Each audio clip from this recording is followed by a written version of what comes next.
Pemirsa, harga telur ayam ras di pasaran melambung tinggi di Pasar Terong, Kota Makassar. Harganya kini mencapai Rp56.000 per raknya.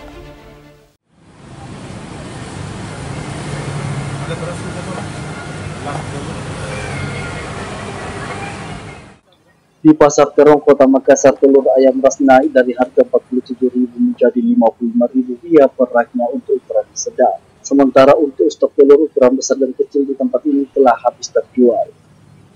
Menurut pedagang, kenaikan harga telur sudah terjadi sepekan lebih, salah satu penyebabnya karena pasokan dari peternak yang berkurang. Meski harganya naik, pedagang mengaku jika penjualan telur ayam ras tetap ramai seperti biasa. Telur naik memang sekarang atau bagaimana telur ayam ras? Kalau sekarang iya naik.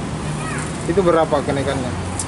Kemarin harga terakhirnya 47, sekarang sudah 55. 55. Ada berapa harga?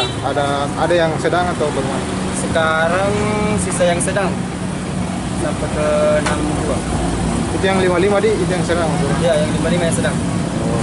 Sudah berapa lama naik begitu? Sekitar seminggu lebih lah. Sementara itu, harga telur ayam kampung tidak mengalami kenaikan, harganya masih normal, yakni Rp45.000 per raknya. Wahyu Saputra, Lebes TV.